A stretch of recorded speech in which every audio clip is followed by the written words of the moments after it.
Please join me in welcoming our third speaker, Dario, who's the director at the Leibniz Institute of Aging. He studies killifish and the ecology of aging, and we're so happy to have him. Thank you so much. All right, thank you. Thank you so much for the invitation and for organizing this meeting. I'm very happy to be here, and I really like the spirit of the meeting. The length of the talks, we have opportunities for discussions, so that's great. So I would like to invite you to join me into this kind of journey into the biology that we study. It's biology of aging, and so I will start with telling you what we understand about the biology of a very specific species, which I'm very fond of, and then we try to generalize whether what we understand and we find in this species applies to other species as well, especially when it comes to biology of aging.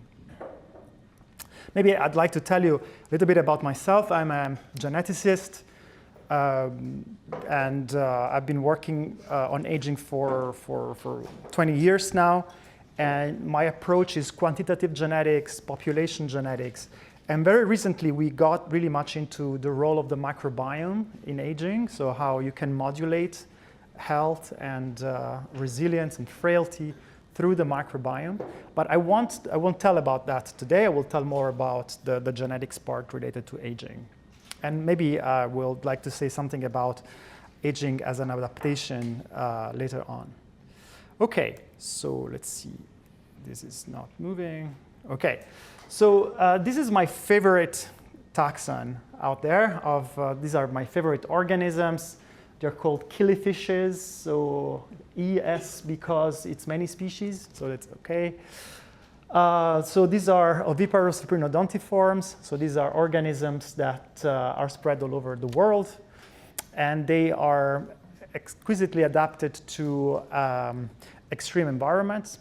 I will tell a little bit about that. And what's exceptional about them, and particularly about the turquoise killifish, which is called Notobranchius furzeri, is that they are the shortest known living vertebrate. Okay, so they live just about 4 or 5 months, and during this time, they have the opportunity to become sexually mature in about 3-4 weeks. These are males. These are females. So you see they're sexually dimorphic. Males look a little bit different from females. They're larger, they're very colorful. They start spawning at that age. They reproduce for about 2.5 months. So they're not really semiparous because they reproduce over quite an extensive amount of time. They lay a lot of eggs. And then they start really undergoing a dramatic and gradual set of transformations. I can tell that this male is starting to lose the pigment patterning in the tail. He has a cataract. The female has a hunched back. And you will see a bunch of phenotypes that change spontaneously as these killifish get older. Then what I'll try to understand, I would like to share with you what we understand of, what are the evolutionary bases, why these guys age so fast and live so short. So together with others, we have started to be interested in understanding the mechanisms behind killifish aging, dramatic aging. So we describe aging across different organs, different systems in these species. Because we see that a lot of the things that change throughout life, in advanced adult life in these organisms, is very similar to what happens to us as well. So maybe we can understand something about our own aging by studying these organisms. So their bone density becomes much lower as a function of age. They have much more brittle bones, and this is not just measured by eyeballing, but actually if you do fracture tests, the bones of the older fish are much more brittle than the younger. They have these severe spine curvatures, oftentimes observed. This is actually a muscle phenotype. It's sarcopenia, is loss of muscles, again, spontaneously occurring with age. They develop cancer, skin cancer. So this is a normal adult fish tail with this very striking yellow and black stripes. And we have age-dependent increase in this kind of dark pigment that occupies the whole body after a few months. This has quite a high prevalence in killifish in the laboratory. Other groups, like this is a group in Belgium of collaborators, have looked at the brain and have observed that as killifish get older, the number of senescent cells characterized by this kind of increased senescent associated beta-galactosidase, become more prevalent with age. We heard about senescent cells in the previous 2 talks. So this is spontaneous phenotype. We also learned that the fish have learned deficit as they get older. So this is a shuttle box test where we condition the fish to avoid a stimulus that they don't like, this bubble, which is cued by a light. So what happens is basically the fish can be in either compartment of this tank. Then the light goes on for 15 seconds, and after 15 seconds, then the light is on. There are these air bubbles. The fish hates the bubbles, and so learns that if it goes to the dark compartment before the bubbles come, it's going to be safe. You repeat that over and over, and we can then measure, success or failure into avoiding this kind of, bad stimulus. That's a success before it onset, or if it stays in the bubble when the bubble are there, that's a failure. And so we can measure over time the number of failures. And then we see that young adult fish perform much better than old fish. This is a performance throughout, these 40 cycles. So this is 0 is the average of the first 10, and then it goes on. The baseline is about here. It's about 0.02. So that's the chance of avoiding the stimulus before training. So young fish are much better at learning than older fish. So this is quite dramatic. It's spontaneous again. Now I'll tell you a little bit of work done by Silvia Catalan, a postdoc in my team. She studies reproductive aging in killifish. This is a work present in a preprint. What Silvia observed is that actually sperm viability decreases as a function of male age. Silvia developed IVF, in vitro fertilization in fish. So she takes sperm from the reproductive papilla of fish, and she studies sperm viability as a function of age. This is DNA integrity, also decreases as a function of male age. This is actually sperm motility. You can measure sperm. Actually, sperm cells are different in fish from humans. They have a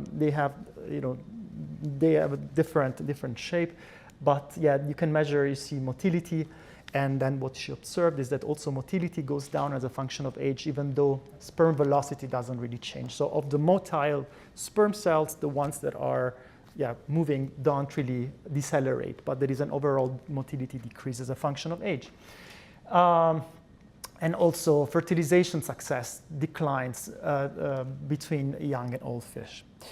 So interestingly, Silvia studies transgenerational effects of male age onto offspring fitness. And what she observed is that the probability of surviving of offspring of older fathers is actually lower.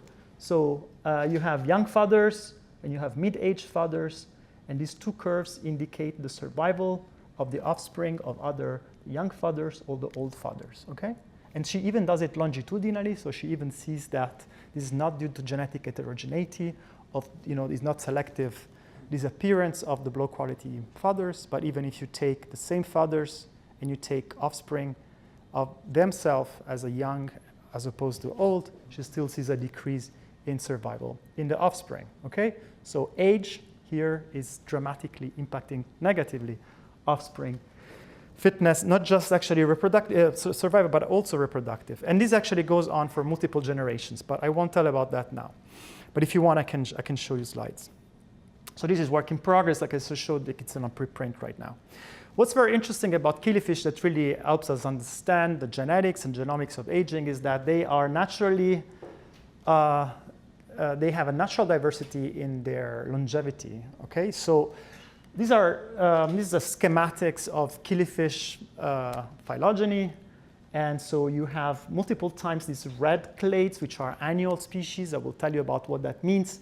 But what you need to know now is that within a species, you have short-lived and long-lived populations. So depending on where you capture them, depending on where these populations are from in nature, they can be long-lived or short-lived.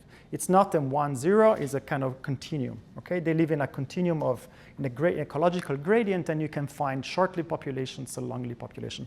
A little bit like what Peter mentioned before about David Reznick's study with the high predation, low predation. But here, actually, this time, it's like really longevity differs between different populations. So I was very much intrigued and captured by this. When I was a postdoc at Stanford, I did a lot of QTL mapping. I did a lot of quantitative genetics to understand the genomics behind differences in longevity among killifish populations. You have population 1, which is long-lived, population 2, which is short-lived in the laboratory, and these are actually wild-derived populations, but they are stably long-lived or short-lived over multiple generations. So I did a genetic cross, multiple genetic crosses, to study the segregation of the alleles across generations, right? So you can study how in the F2 generation, alleles predict longevity in the F2 fish, okay? So you can study whether you can predict from a particular combination of grandparental allele that trickle down in the population, whether you're long-lived or short-lived. And then you can identify regions of the genome that correlate or are associated with being long-lived or short-lived. I did find a lot of regions. My hope was to find one major locus in the genome that can explain the vast majority of the variants, but that was not the case. So that was kind of bad news in a way because it's a complex trait. Turns out longevity is a very complex trait. You know, it's not caused in nature by 1-2 genes, but it's caused by multiple alleles, so multiple genes that act together on multiple phenotypes that result ultimately in how long you live. So that was a wake-up call for me. It's like, you know, when you do this experiment in laboratory, when you knock down a gene in Drosophila or in C. elegans, and those guys live longer, I was expecting something like that in the killifish, but I was working with natural populations. I was working with the wild variation in longevity, and I discovered that, well, it's a complex phenotype. There are multiple alleles. So there was one region of the genome that was particularly interested and I kind of studied. It's here. It's in the sex chromosome. Male grandparents, which were long-lived, were passing through the male grandchildren, like a survival advantage. However, this region was very hard to map. It was very close to sex-determining gene in a non-recombining region of the genome. I don't want to get into the details, but if you know something about genetic linkage and quantitative genetics, you know that those are nightmare regions because there is no recombination there, and you cannot really fragment that region. You cannot really study it well enough. But there is some kind of like major locus, but overall, very complex phenotype, which told me, okay, Dario, you need to look at wild populations. You need to have like a population genetics approach. You need to look at the experiment that has been already done in nature to identify, you know, maybe in a continuous fashion, what are regions of the genome that drive longevity differences in these wild populations. And this way we can also ask the question, the very important question of whether it is an adaptation to be short-lived, it is an adaptation to be long-lived. What is the role of adaptive evolution into shaping survivorship and aging trajectories in these species? So that's exactly what I did. Okay, I want to provide like yet another summary of the classical theories of aging, the genetic theories of aging. I'm not going to tell you about these cybernetic theories of energy balance, the disposable. So I'm not going to talk about that. I'm going to talk about the two main genetic theories of aging. I was very much inspired by the work of Josh Mitteldorf here in the room. If I'm here, it's because of Josh, because when I was a PhD student, I was talking to Josh, I was writing him emails to him, asking him all the wrong questions about entropy, and he was explaining to me all the right things. So thanks, Josh, for having been an inspiration for me and really having educated and narrowed my thinking about this. Even though the conclusion I come to might differ from what you're advocating in terms of adaptive aging. Okay, so the way I look at aging, it's kind of like has to do with this kind of population genetics approach. Let's say that in a population, at a given region of the genome, you have a new variant, a new mutation, which is this red C here. And let's say that this variant is actually good for you. It increases fitness, maybe higher resilience, higher reproduction success. And this variant actually leads to a disease. Maybe later on in life, this is associated to something related to accumulation of, I don't know, calcification in your arteries or something like that. It's a disease, but overall, this is good for your fitness. This is increasing, this variant, it's increasing its own frequency in the next generation, right? So that's how we define like a successful variant, even though this is bad. So there is a way to say that a variant, without knowing what it does, it's good for the population, which is by measuring its frequency over time, right? This is a sweep, a selective sweep. So this is the frequency of this variant after onset, boom, then it becomes fixed in the population. This is a hard sweep. positive selection by hard sweep. Okay, so this is one scenario in which kind of like a variant might be, and I will name this. Some of you already know what I'm talking about here. Which of the two main theories I'm referring to here? Let's think about another scenario. You have another gene Y, and you have a mutation A. This is actually has no effect on fitness, really. It doesn't matter, if you have it or not. Meaning that its frequency in the next generation won't be really much affected. And this actually is bad because it's bad, but not for fitness, right? It's bad for you, to say that it leads to an increased chance for late life diseases, for instance, that won't affect your reproductive success. Now, this type of variants have a signature in the genome. You have maybe a few of those, all different, at like relatively low frequency. So these two models reflect two philosophies of the way we understand not just aging, but also evolution, right? So the first one is called antagonistic pleiotropism, and it really has to do with positive selection, adaptive evolution, okay? So this is scenario number one. And there are the Drosophilists and the people who study species with very large perfective population size that say this is the only way in which evolution works. Then there is the other thing here, which is a mutation accumulation. You heard about Midawar and Haldane. Yeah, thanks for bringing it up, Peter. It had a very big contribution there. And this is really nearly neutral evolution. I don't want to go too much into the details. This has to do with Motoki Mura and Tomoko Ota in particular, although they didn't really think about in the context of aging. So this to reflect, and people who like this is kind of people who come maybe from a statistical mechanic approach, from physics, and they understand that well. Okay, so let's start from this framework to go back to the killifish and understand what's going on with killifish, long-lived and short-lived. Okay, adaptive evolution on the left, strong expectation on frequencies of variants associated with short or long lifespan, or this kind of other scenario here. Okay, neutral evolution, or maybe nothing, none of the two. I do acknowledge that this is a simplification. Maybe it's a useful simplification, and there are other ways in which you can have positive selection as well. But I'm not going to go into detail now. Okay, let's go back to killifish and their in nature. So you have, let's go to this short-lived killifish. So they live in Zimbabwe and Mozambique in Southeast Africa, and they have a very striking cell cycle. So they live in environments where the water, like Peter mentioned before correctly, it's available for a few months every year, just 4 months, 5 months a year. Rainy season, they hatch. You have the fry. They have explosive sexual maturation. In 2-3 weeks, they become sexually mature. They spawn, like I said before, and then they reproduce for several months. Then they start having all those issues related to aging, also in the wild, by the way, not just in the lab, also in the wild. This has been published. It's been seen by several people, including ourselves. Then they lay their eggs in the dry mud, or in the mud.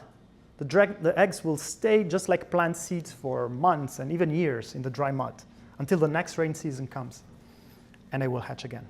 So we do study them in nature. I get to spend every year some time in the field. This is Sylvia, postdoc, and myself, like pointing to the region where we're going. This is how we get to our location. This is in a national park in Zimbabwe. It's called the Gonarezu National Park. We get to have very interesting encounters with like a herd of elephants, for instance. Here we see them all the time. There is way too many elephants, more than there should be there. But it's good that they are there. So this is a typical location where killifish dwell. So this is a picture that I took from a drone. This is me. This is our car. And this is a pond filled with killifish. Tons of killifish, thousands of killifish. You see these little puddles here? They crawl with killifish as well. So I want to show you something special. This is Sam Keen and this is Sylvia collecting fish in this little puddle. This is really where they are. This was last year in March. And this year we were a little bit earlier. There was nothing. There was all dry. So the rainy season ended a little bit. I tried to take the picture exactly in the same frame. So you see that. Oh, these, by the way, these are elephant footprints. So they are always seeking water there. Okay, so when we arrive too late and there is only dry mud, we take the mud, we dig, and then we bring back the mud, and we have a lot of eggs there that we can hatch And this is how they look. So we can incubate like this. Anyway, this is not really relevant to what I'm saying next, but this is kind of like interesting. So we've been working there for a while. This is like close to the location I showed you before. We do a lot of tissue sampling there. This is Sam, Sylvia, myself, and I want to show you like a brief, like this is how we work. We collect fin clips, intestines, because we study their microbiome and water to do eDNA work. And we do population genetics, and we study their allele frequencies over many generations. So this is our killifish collected in nature, and then now we have a lab in the park. So in the Gonarezu National Park, we have students. This is a master student from the University of Zimbabwe, Ale Mafuru, who also spends a lot of time in Germany with us. This is Sam Keen, Barbara Pavlichkova, and Stephen O'Connor, and we have a molecular field lab in Zimbabwe where we do actually direct genome sequencing. And if you want to know more about that, I'm happy to tell you more. Okay, let's go back to science. So we wanted to know about population genetics and genomics, how this killifish evolved to be long-lived and short-lived, and whether we can frame that into like adaptive evolution or non-adaptive evolution. This is the work done by Ray, a former postdoc in the lab, phenomenal postdoc. I was so lucky to work with Ray. I learned a lot from him. Now he has his own lab in Guangzhou in China. Ray sequenced the genome of 46 different killifish species. Some of them are annual, some are non-annual, meaning that the annual ones indicated by these branches here, these are annual, these are semi-annual, and the other are non-annual. The non-annual guys are the ones that are just like normal fish. They don't have this kind of embryonic diapause. They don't have this dry mud life stage, okay? The annual ones, instead, they have a mandatory stage of life where they stay in the mud. And those are the short-lived ones, okay? This is very important. So what Ray found, one of the first things that Ray found is that the genome size of the annual fish is larger. It's almost twice as large as that as the non-annuals. The short-lived guys, if you want me to summarize it, is actually large. The genome size of the annual fish is twice as the size of the non-annual. And this is not a genome duplication, but it's genome size expansion in the repetitive portion of the genome. So if you mask out the repetitive portion of the genome, the rest of the genome, the protein coding genome, and the non-repetitive part of the genome doesn't differ between the long-lived and the short-lived. So there is a lot of repetitive elements that come up in the short-lived guys and in the annual. And this is true even if we do phylogenetic correction. So this is not that all the annuals are ancestrally have a genome expansion, and if they happen to also be annuals, that would bias our inference. Actually, this is happening multiple times independently in the phylogeny of killifish, in this kind of like clade. And it's happening over and over, this genome size expansion. And this is driven largely by line elements, like these are families of transposable elements. So this slide on the right shows you which element of the repetitive elements contribute the most to the genome size expansion. So this is not only true at the macroevolutionary scale between species, but also at the microevolutionary scale. If you take short-lived, so these are two different species, Notobrachus rakovi and Notobrachus ortonotus. They have populations that are long-lived and short-lived in dry environment and wet environments. Systematically, the population from the dry environments lives shorter than the population from the wet environments. The population in the dry environments have larger, and these are also the shorter-lived populations, have larger genome size than the population from the wet environments. So let me say that again. You have a macroevolutionary genome size expansion across different species, larger genomes in shorter-lived species. Then within a species, you have short-lived populations have larger genomes than long-lived populations within the same species. Okay, let me tell you a little bit more about the ecology of this fish. So this is a climate map of Africa that integrates precipitation and aridity. And these are different sampling locations where we sampled in Zimbabwe and Mozambique over the past 20 years. Now, this represents so dry means shorter rainy season. And so, shorter rainy season. So the water is available for less time here than on the coast, on the Mozambique and Indian Ocean sides, for example. So you have these populations in the dry areas which are fragmented. Okay? So you have fragmented populations, and you have downstream populations, more close to the coast, which are larger. These are large populations. There is a lot of gene flow among these two, and these guys are isolated with much less gene flow. So these upstream populations in the dry area are kind of fragmented, isolated, and they undergo their own inbreeding and population bottlenecks over generations and generations. So this might have very, bad consequences. One more factor is that there is gene flow from upstream, the arid areas, to downstream. So we find alleles from these guys downstream, but the upwards gene flow is very weak. It's almost undetectable. We think that large mammals carry the embryos upstream, but that's another story. Because you remember, those embryos survive in the dry mud. So the elephants and buffaloes carry them over on their skin.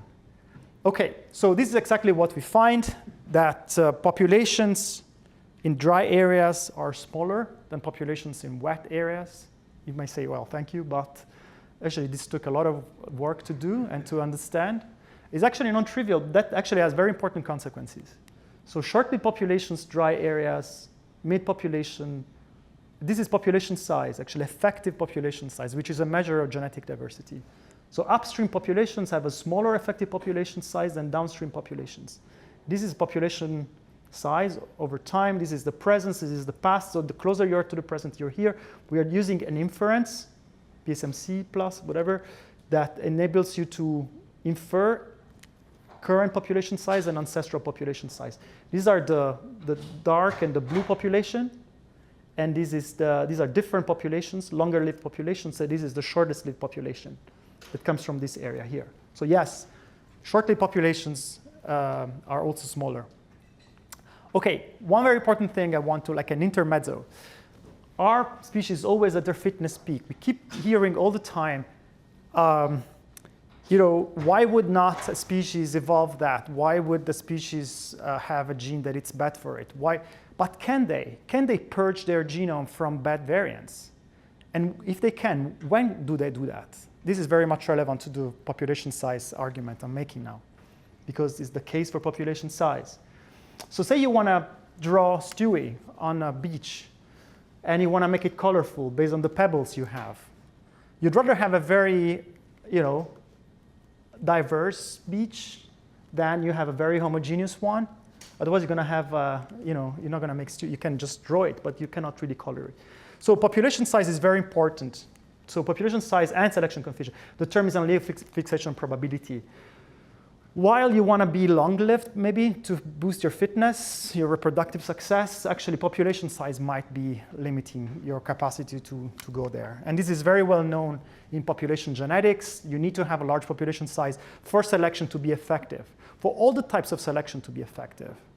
So there are different types of selection. There is positive selection, the one that favors one allele, the one that makes it high frequency.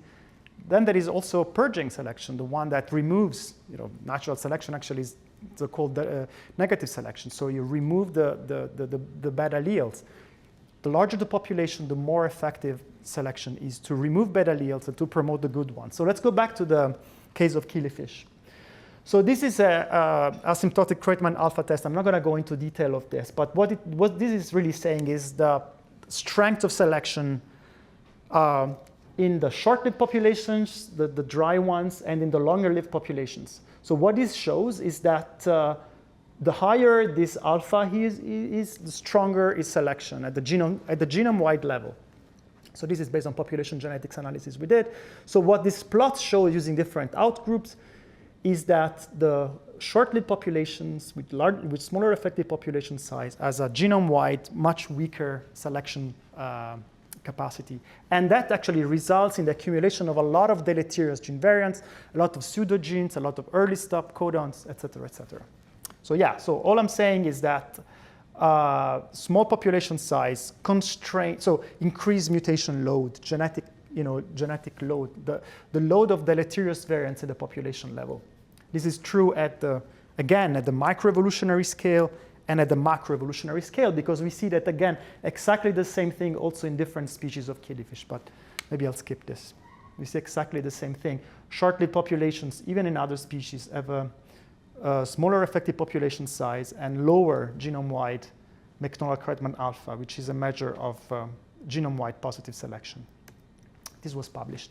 I want to give you like an example, a molecular example, which tells you what does it mean to have small effective population size? What does it mean that there is a genome-wide accumulation of deleterious gene variants?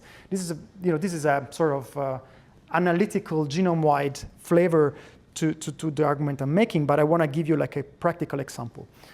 Of all the genes that we see to have accumulated deleterious variants, so this is really like a genome-wide thing, there is one that I want to tell you about in the next couple of slides. And this has to do with mitochondria, this gene. So mitochondria are this kind of very important metabolic organelle which sit in the in eukaryotic cells, provide energy, converts energy, and has many other roles. And what's very interesting about the short-lived killifish is that not only the nuclear genome gets larger, but also the mitochondrial genome.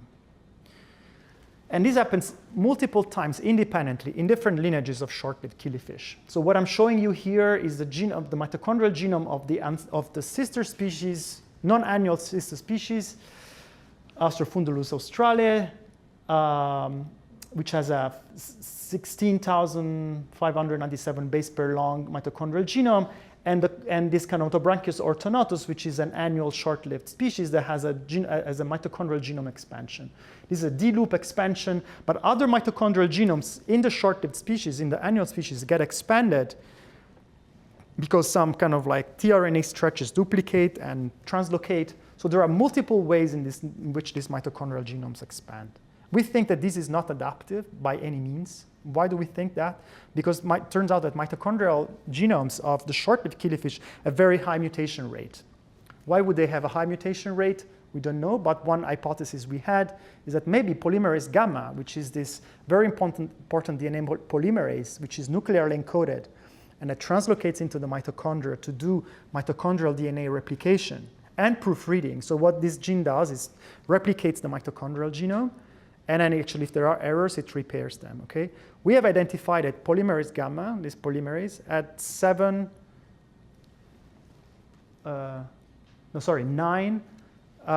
had 9 predicted to be deleterious variants in the short-lived killifish species.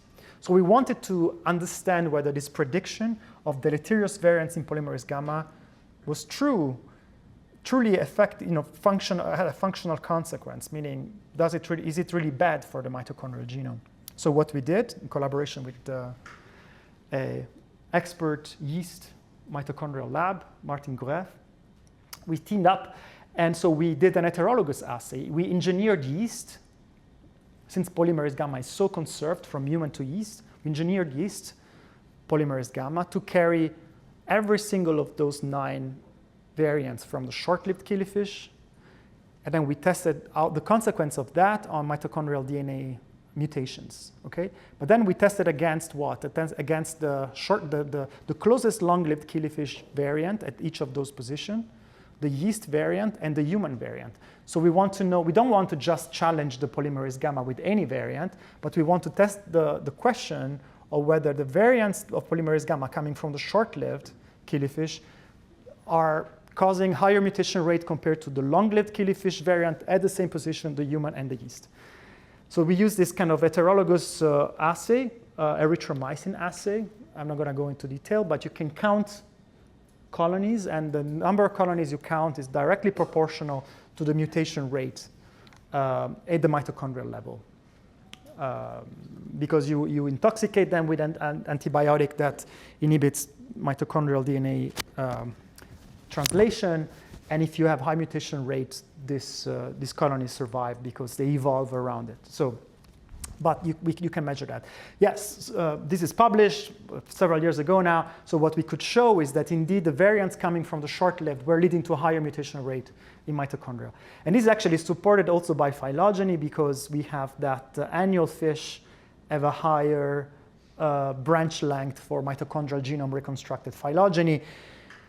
If we correct by the number of generations, which means that the molecular clock is ticking faster, and that the only way in which that can happen is that we higher mutation rate because we correct by the number of generations. So both phylogeny and experimental studies shows that mitochondrial genome has a higher mutation rate in the short-lived killifish. So high mutation rate. So, okay, so what I showed you is that population size decreases as you go to the more arid killifish populations. And then that leads to an accumulation of deleterious variants so that selection is more efficacious in larger populations. But that leads to an increased mutation load in the smaller effective population size that leads to shorter lifespan. This is at least our model. So we think that this kind of shortened lifespan is the consequence of a genome-wide accumulation of deleterious variants, which is not adaptive. And that leads to shortened lifespan in a polygenic manner. This is how I reconcile the initial results from the population genetic study. But this is just like a hypothesis still, right? So we see that this genome-wide accumulation with deleterious variants is higher in the short-lived populations. And it's a non-adaptive accumulation of variants. So yeah, genome size expansion, mitochondrial genome size expansion, accumulation of deleterious gene variants, and that we think leads to all of this. However, in the short-lived populations, very important, short-lived populations and long-lived populations, short-lived species and long-lived species, they become sexually mature at the same time. There is no trade-off in how fast they become sexually mature and when they start dying off, okay? So this is very important. They are both very strongly selected to survive in harsh environments and to become sexually mature as soon as they can. So there is a very strong selective pressure, and we do find that at the genome level. We do see genes under very strong selective pressure, even in the short-lived populations. So it's not that this small effective population size prevents evolution, right? Of course, these species are adapted to their environment, but they have a genome-wide accumulation of deleterious variants for late life acting variants. Okay, so this is our model. So I told you that population size might affects lifespan and genetics of aging. But there might be some unobserved variable that might affect in these. So we don't really, I haven't shown like a causality between population size and lifespan, and that's where the generalization comes. So we developed a tool. Don't have time to go too much into the way this works, but it is an agent-based model where we can simulate genome evolution in populations where individual genes, genetic elements, affect probability of surviving at reproducing at discrete time points. And we can model different type of selective pressures. We can implement mutation rates, we can evolve mutation rate, we can impact population size, and we can make important inferences about the evolution of life history traits. So what I'm doing here, we're simulating mutation accumulation, no pleiotropism here, and in different population size. And we are seeing how that affects over millions of generations of evolution, longevity. So we are starting from, so we have small populations in red and large population in blue. And this is actually mortality rate. So you see that, so this is work actually done by Martin Bagic in my group. He's a PhD student. So what Martin discovered is that larger population have a higher capacity to purge deleterious variants than smaller populations. In other words, they live longer than smaller population after we initialize survivorship from the same population. And that leads to higher intercept of mortality for the smaller populations, and actually steeper, if you want, it's faster aging in the large populations. But overall mortality is always below the small population. So overall mortality is higher for smaller populations. So this is sexual maturation, and you see that there is a very strong purging of variants before the onset of sexual maturation. We are just letting the system evolve on its own. We are not imposing these parameters to the system. And this software, by the way, it's open and available, and it's now on a preprint. So we also implement antagonistic pleiotropy. So this time we allow the system to have pleiotropically acting variants in any possible way. Beneficial first, detrimental later, beneficial first, more beneficial later, detrimental first, beneficial later, detrimental first, detrimental later. You can really, we can have individual variants that affect different ages. And so what we see is that large populations this time still live longer than the smaller population. They actually they promote faster survival early on in life. Let me stop this. So you have more rectangularization of the curve in the large populations, and smaller populations are less able to. This time again, this is antagonistic pleiotropy. That means it is positive selection. So we are preventing positive fixation of beneficial alleles, which are antagonistically pleiotropically acting. Okay. So larger population, it's promoting faster and more efficient selection of lifespan promoting variants. But it's also actually late life aging promoting variants. You see, this is very interesting. There is a crisscross of the two curves, and actually larger populations have higher mortality in late life, which is very counterintuitive. So yeah, so we find this is a Bayesian model based on the results we have, and we see that under both mutation accumulation and antagonistic pleiotropy, population size does correlate with standardized median lifespan. So it seems to be like even causally linked with survivorship. So this is our model. That you have drift-based and selection-based sort of like genetic models of aging, and population size is this kind of like yet unappreciated parameter that actually has been completely neglected in the past decades. And we see that under large population size, we have more of that because you can select more effectively.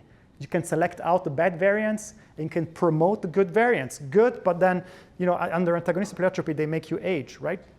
If there is such a thing as antagonistic pleiotropy, it would work like that more effectively in large population sizes. So Drosophila, very large population size, probably most of the genes are acting in antagonistic pleiotropic manner.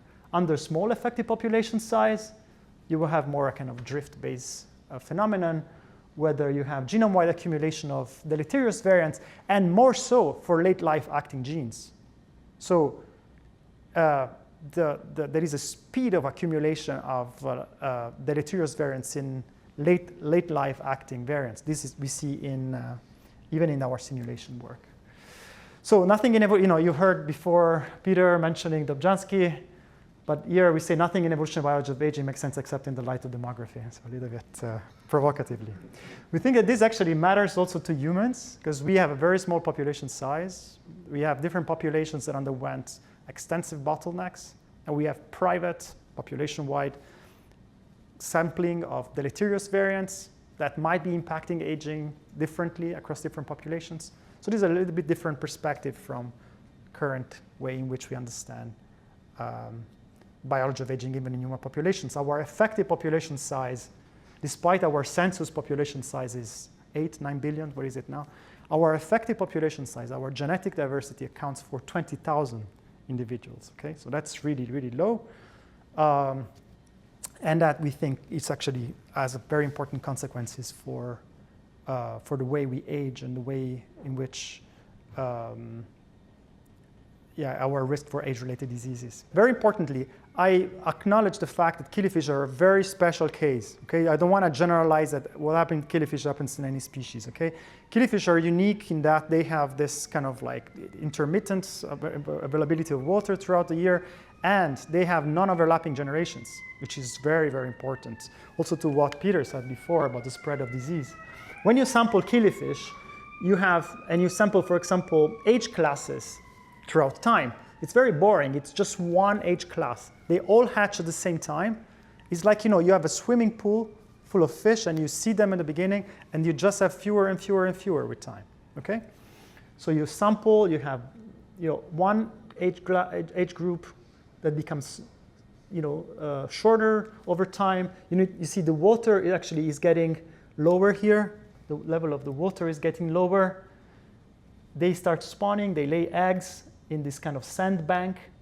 You see the water is here, these eggs get dried, so they're ready to hatch again, because if they not get dried, they don't hatch.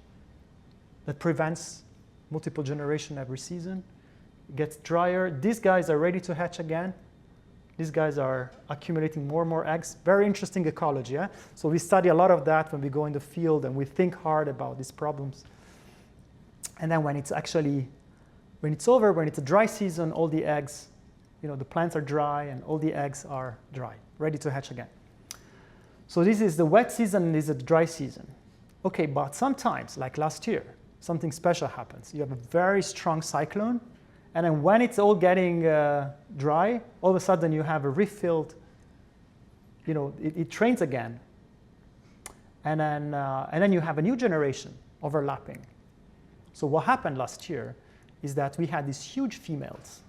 We were collecting large females, no more large males, because they get all eaten up by the predators, maybe the parasites, because they're very colorful. And large females and a lot of young generation males and females. And the young generation males wanted to mate with the big females. So there is actually a potential to sweep the genes of the longer-lived females. And maybe you see where I'm going. It's that there is an opportunity for positive selection for long lives when there is overlap of generation. And we think that this is what's happening on the coastline where the cyclones are more frequent. So you can have a positive selection for having lived to the point where the generations overlap. And then those individuals that make it to that point, which is a sub-fraction of the initial population, have very high fitness because a lot of the next generation offspring will be their offspring. Okay, so this is actually quite interesting. That this kind of phenomenon can promote extended life, whatever has led to those individuals to live that long. So we are studying also this phenomenon. Okay, so we're studying, in the wild populations, but also from a modeling perspective.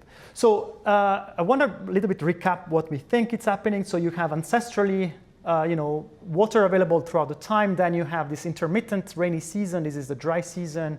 And then whatever genes would sustain your life beyond this point will get pseudogenized or will accumulate deleterious variants until you have this sort of perfect fit to the rainy season, which almost looks like a perfect adaptation. These fish are living exactly how long the water is available in their environment, which seeming an adaptation. But you don't need to have an adaptation to have that. Actually, we even simulated this.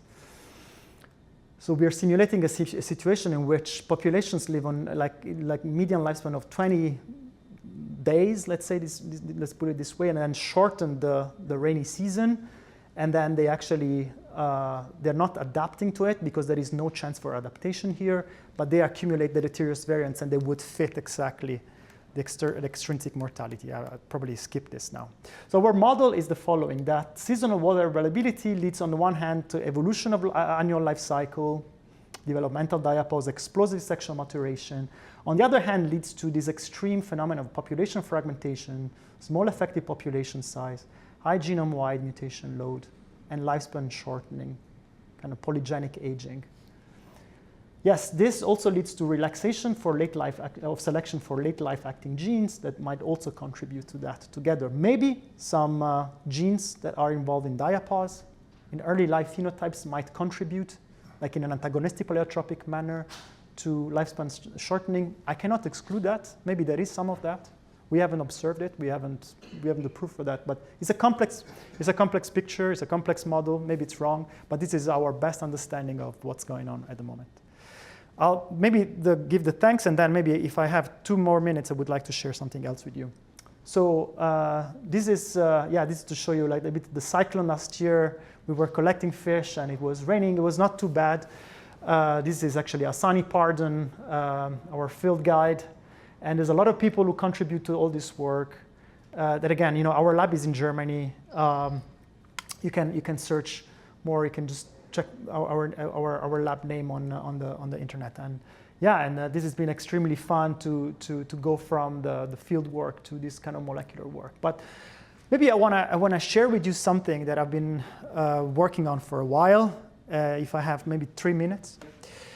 And I was thinking hard about, inspired by Josh and by adaptive aging and also by the work of Peter like a lattice, like a spatial constraint model about evolution of aging. And I want to share this with you when I have some feedback and I want to get really hard criticism and see whether I'm missing something or whether what I'm seeing makes sense to you. So let's say that we have two types of individuals, a cooperator and a defector, okay? And they work this way. So they have a defined kind of like probability of survival probability and reproduction. So reproduction is constant across all age groups, all ages, and the survival is also constant, but then survivorship goes down as a function of age. And then you have empty cells. And then you have, for example, a cooperator which is surrounded by more neighborhoods, right? So your 8 neighbors.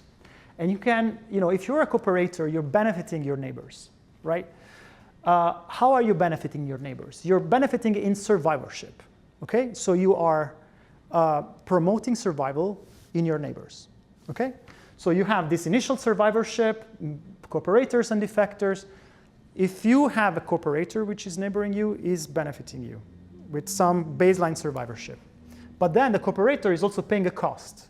For every, adjacent non-empty cell that you have, the cooperator, so for, it's also paying a cost of cooperation, okay? So there is a cost of cooperation and there is for the cooperator, and there is a benefit of cooperation for their neighbors.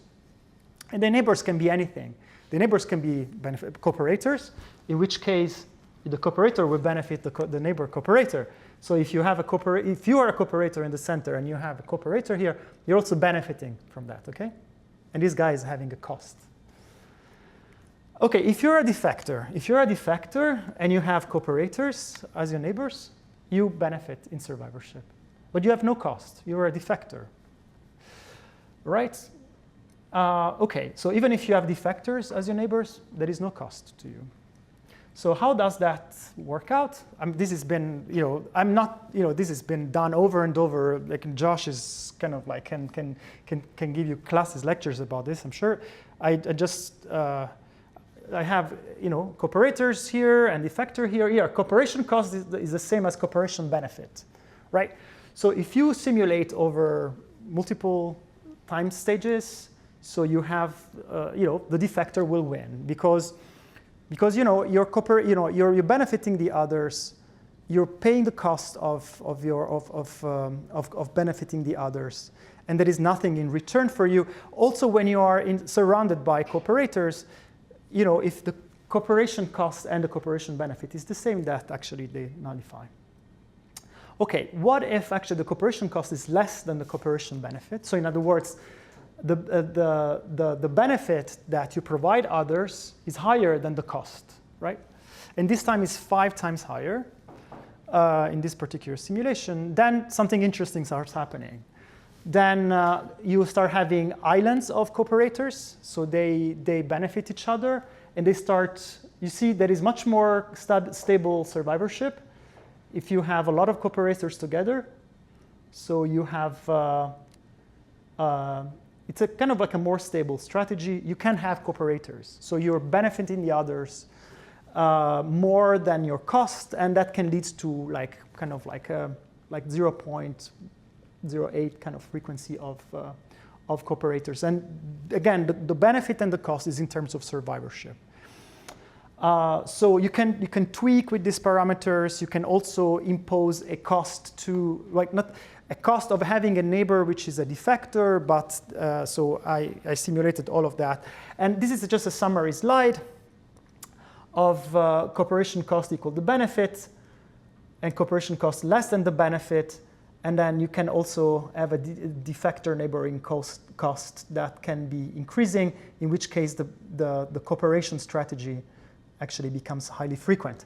I see a little bit of, so this is a little bit of altruistic aging, if you wish. In other words, you are benefiting the cooperators at your own cost. How does that fare on the long term in terms of strategy? It depends is the answer, because if the cost and benefit is the same, it doesn't seem to work. If there is a little bit of a penalty in having neighbors as defectors, you don't want to have neighbors as defector, then you have these clusters of cooperators. But then paradoxically, what happens is that the cooperators live longer. So even if there is a cost, the strategy becomes stable only when the cumulative benefit exceeds the cumulative cost. And that results in, paradoxically, cooperators to live even longer than the defectors as individuals, which to me, it's no longer aging, because they are even longer than if you define aging as lifespan. So I just wanted to share this sort of attempt that I have to reason through the model. I'm sure that many of you have thought much deeper than that, but I want to get feedback and maybe have a discussion about that. And with that, I'm just done, and I'm happy to take questions. And yeah, please go to the previous slide. Sure.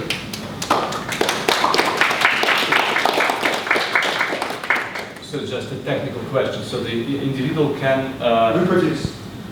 In the right panels, the individuals can detect, are they neighbored by detector or defector by or by altruist? They can differentiate types? No. Okay. So the defector just negatively affecting neighboring cells. Exactly. I see. Yeah. So I think this is the tragedy of the commons, right?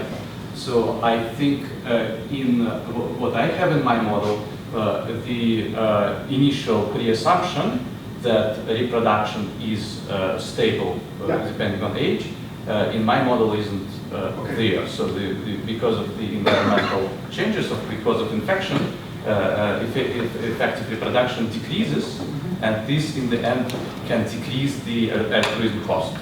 The altruistic cost. The altruistic cost, because if the host is sterilized by infection, the cost of its life is zero. Right. And this can make your... Yeah, thanks. that is an aging effect. Like the effect of reproduction is important. Yeah, thanks. Hi, I thought this talk was really cool. I thought it was really interesting when you talked about the killifish, comparing the short-lived to the long-lived and how they sexually mature at the same time. And I kind of want to talk about their expanded genomes. And I'm a new PhD student, so sorry if this is a bit naive. But the short-lived ones have the expanded genomes, and they have more genes. We don't know if those more genes are longer or shorter. But they don't have really more genes. They have more intergenic regions. So they're intergenic. So the kind of non-coding regions of the genome are expanded, but the number of genes is the same. So if we mask out, if you remove the repetitive part of the genome, there is no difference between the long-lived and the short-lived. Even in the intronic regions, when you have exon, intron, exon, etc., even in the intronic regions of the gene, the short-lived have larger introns. So there is a lot of intercalation of these kind of repetitive elements.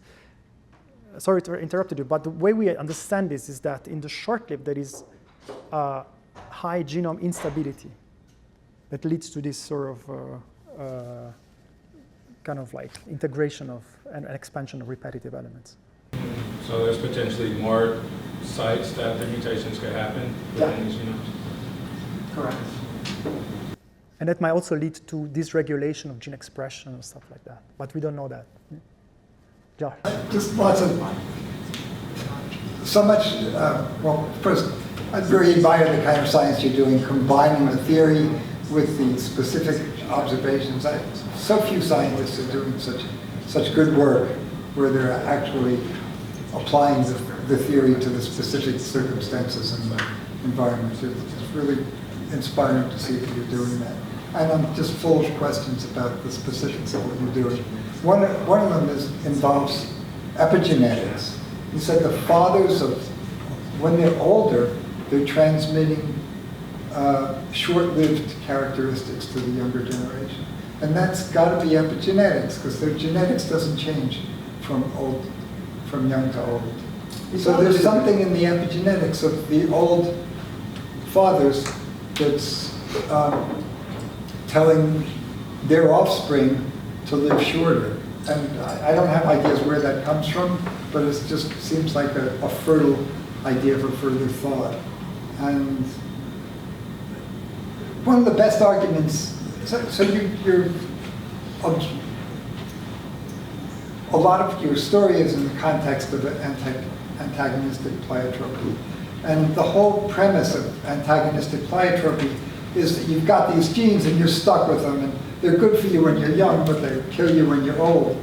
And for Williams to say that in 1957 is brilliant. And for us to say it now is completely naive. We know that most of the genome is devoted to deciding when to turn this gene on and that gene off. I completely agree. It's all about epigenetics. So there's no problem with a gene that benefits you in youth and hurts you in age. You just turn it on when you're young, and you turn it off when you're old. And living things have known how to do that for 1 billion years. I have lots of more comments, but Can I answer? Can I address these 2 points? So you made a first point. So okay. So maybe first this last point. I think our conclusions are more into mutation accumulation than antagonistic pleiotropy because of this genome-wide kind of like mutation load. I agree with you. When Williams formulated that hypothesis, there was a very simplistic view of how genes work.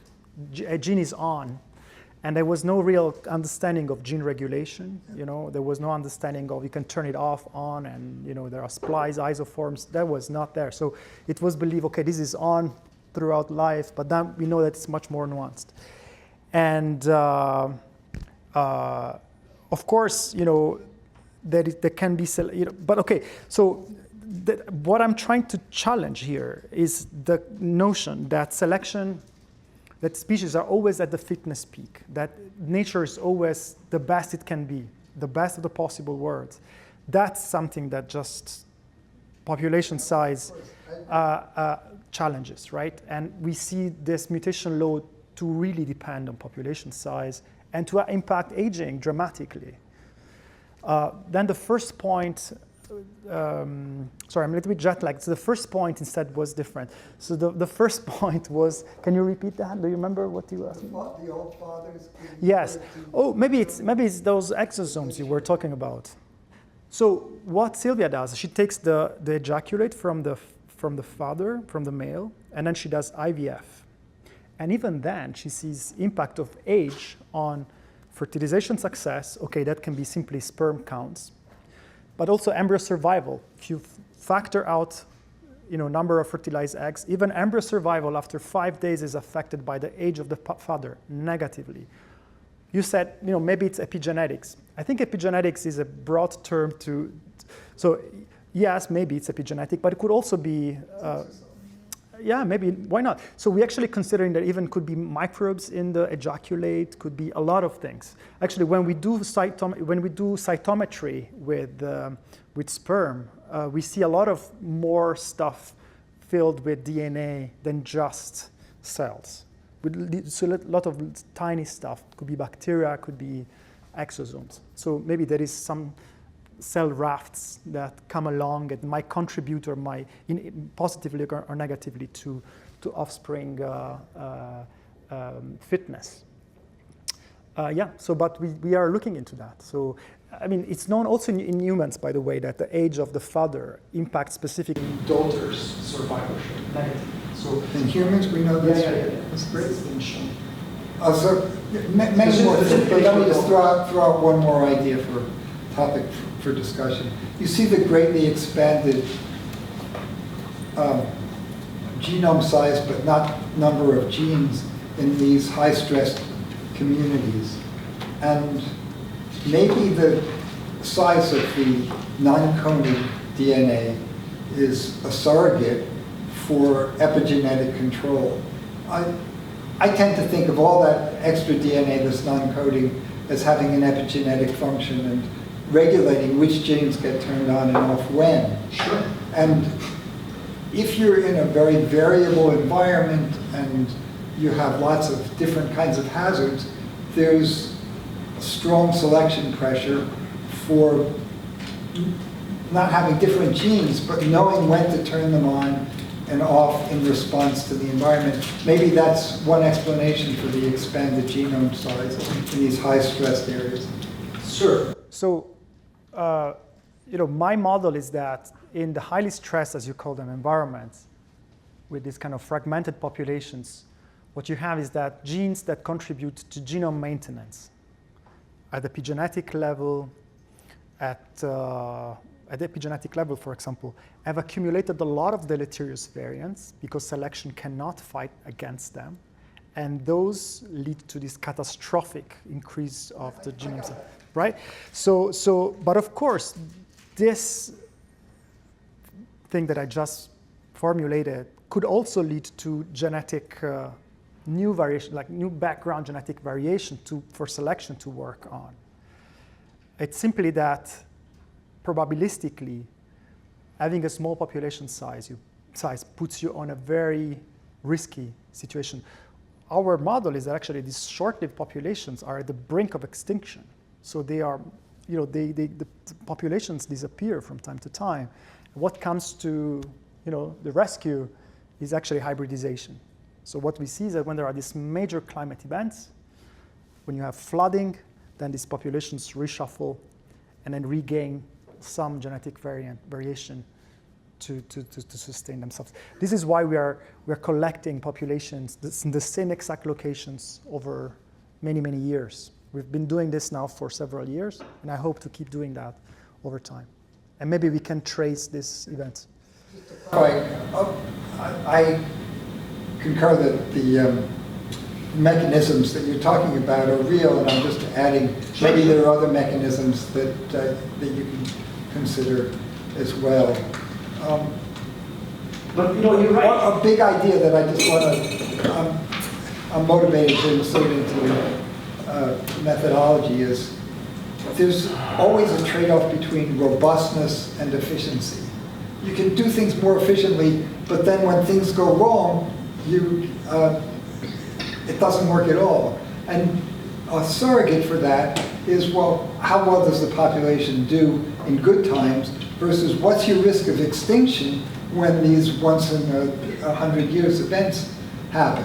And there's a trade-off between those. And maybe part of what you're seeing in these two different populations is a difference in the trade-off between efficiency, being able to reproduce faster, increase your population, and robustness against the catastrophic once in 100 years events that actually cause these population bottlenecks. Mm-hmm. The population bottlenecks are not just, they're not equal opportunity employers. They limit the populations in certain ways, and my hypothesis is that they punish the ones that reproduce efficiently but have low robustness.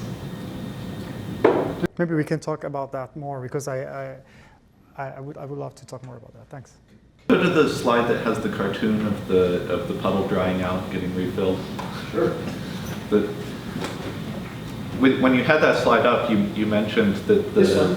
the eggs near the shoreline might be the ones that have the fitter individuals, and I agree with that given the scenario that they're in. There's another selection pressure that's taking place here. Michael Rose has fruit flies, and he wanted to breed them into Methuselahs. And his selection pressure was to take the eggs that were laid late in life. And this environment is doing exactly that. The eggs predominantly at the bottom of the puddle would be more so laid later in their life. Oh, yeah, correct. And so here we have a selection pressure that was used in an experiment to make for a longer lifespan of the individuals. Just one note about Michael Rose's experiment. I think you started that to sort of like challenge so his expectation was some sort of trade-off at the end of the experiment. It didn't see any trade-off, right? Turns out that they live longer, they are much better at, right? They're better in all cases. So Yeah. So what I'm suggesting here is that this environment has two things at play. one of which is increasing age of the individual, and the other is selecting for earlier reproduction. And that might be a dynamic trade-off to keep the individual aging at the same rate the puddle dries out. Because you need pressure in both directions to keep on that target. One more thing to complicate even further the situation is that eggs, even at the bottom of the pond, they have a bad edging strategy. They will not all hatch when it rains again, so they diversify their portfolio. Some will hatch the next season, some will hatch in 2, some in 3, some in 4. So there is a lot of complexity in the system.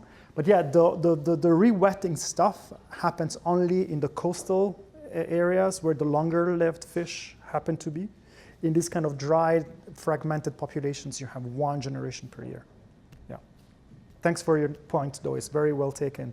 You're right. There is a increased contribution of the late life fish at the bottom at the center of the pond. Thanks. It's a very good point. Okay, let's thank the speaker again.